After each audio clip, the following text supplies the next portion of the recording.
So Seth Curry is the newest member of your Portland Trail Blazers. Yo, what's going on, everybody? It's Torey, and welcome back to True Blazer Fan, your #1 YouTube channel for Blazers fans. I have a channel of my own. The link will be in the description below.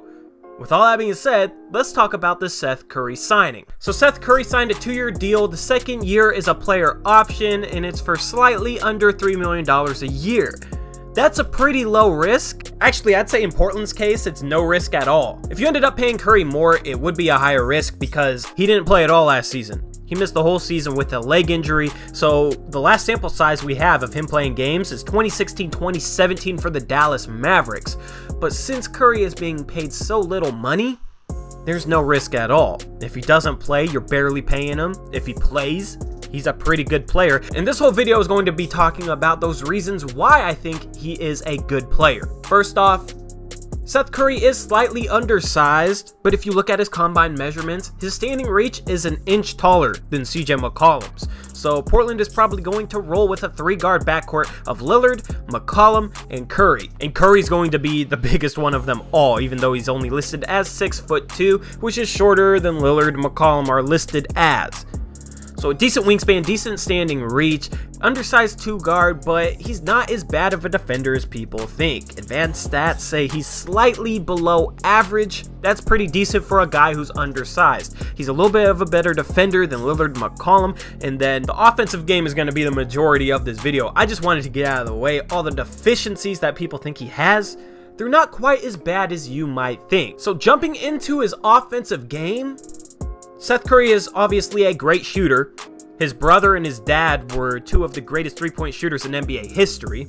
So Seth Curry follows along in their tracks. His last season he played, 2016-2017. That's when all these stats are going to be from. So from that season, he shot 43% from the 3-point line. That's better than McCollum. That's better than Lillard last season. That's better than anybody on the Blazers team. He immediately becomes Portland's best shooter. But Seth Curry is not only a shooter, and I feel like some people don't realize what he can do on the offensive end. Seth Curry is an underrated passer. He doesn't get a ton of assists per game, but he does make the right pass, and he is able to create a little bit, and he's a very solid player running pick and rolls. Okay, this is a guy that's going to be able to maybe not play some point guard, but be a secondary ball handler. He's able to handle pressure. He's able to bring up the ball. So for a shooter, that's already a plus. He's not just a 3-point shooter in that regard. And then he's able to run pick and roll. And then he's able to pretty much do anything offensively. Just look at these stats right here. This is different type of offensive plays, and this is where he ranks in regards to the rest of the league. The higher percentile, the better, and he's near the top in pretty much every single category. He is able to get to the rim a little bit, and that's the problem I had with Shabazz Napier last season. Shabazz really struggled getting to the rim. He was too undersized and not crafty enough. Curry is a little bit bigger and definitely more crafty, so he is able to kind of get inside the paint, which is what I've always wanted from a 3rd guard behind Lillard and McCollum. Not only that, but Curry's shooting is also more consistent than any of Portland's role players. Much more consistent than Napier's was and Connaughton's was. So this is a guy that you know you can count on every single night. Whereas the guards off the bench last year, Pat and Shabazz, you never knew what you were going to get. Shabazz could drop 15 points one game and then go 0 for 6 the next. You just did not know if you could count on them on any given night. So that's why I like this signing, because he's consistent. He brings a consistent presence. He brings some shooting, which Portland needs to be able to spread the court a little bit more and make teams pay for double teaming McCollum or Lillard, whoever's in the game with Curry.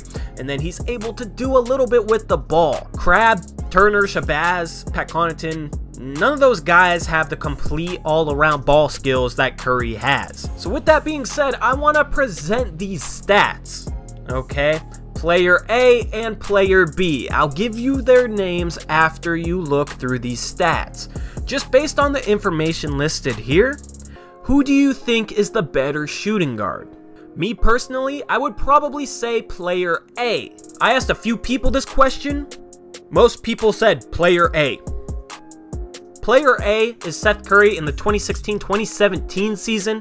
Player B is CJ McCollum in the 2017-2018 season. I actually think Seth Curry can get close to matching CJ McCollum's production. if Seth Curry is healthy, of course, because this whole signing and Seth Curry as a player, it all rides on him being healthy. Now, Curry per 36 that season got a little over 15 points per game, and McCollum got around 21 points per game. So McCollum is obviously shooting a decent amount more and putting more points on the board.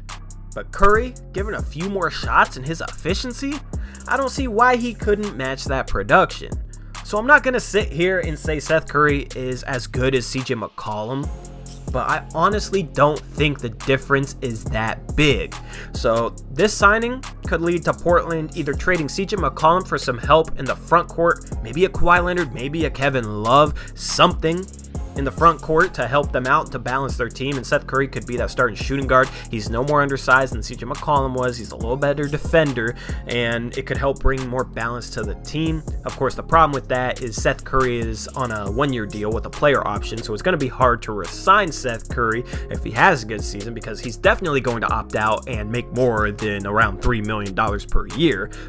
But for this one season, I think it's a very decent move. And if Seth Curry ends up playing amazing, then, you know, he's going to help Portland win more games, and Portland will have the option at the trade deadline to try and trade him to a contender for maybe some assets that they can use down the road.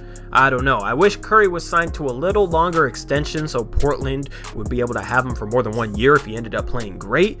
But there's still no risk to this signing. He's still going to be the best third guard that Portland has had in over a decade. He's going to be better than Mo Williams. He's going to be better than Shabazz. He's going to be better than Jamal Crawford was in his awful year here. And this move, combined with hopefully some other moves yet to come in the front court, could help make Portland a little bit better and a little bit more competitive in the playoffs. Of course, this offseason still feels very incomplete to me. If this is the only move and this is the biggest move, it's definitely a failure, since Neil Olshey said he was going to get a veteran wing that was ready for playoff basketball. It doesn't seem like he's going to do that. He's already missed out on Tyreke Evans. He's already missed out on Wilson Chandler. He's missed out on a lot of guys. So this offseason is still incomplete, but this signing is very, very good. So let me know what you think of this signing down in the comments section below. And if you enjoyed this video, leave a thumbs up as well. I really do think this is an underrated signing, and I hope that Seth Curry ends up being healthy and being able to play a full season, because I really think he could help our team a ton.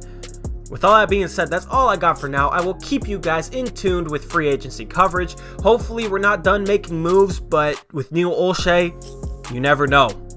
And it's not the never know where he can make a trade out of nowhere. It's the never know because he might be done without doing what he promised. Anyway, that's all I got for now. This has been Torey. I hope you guys have an amazing day and an amazing 4th of July. Be safe. Peace out. Go Blazers.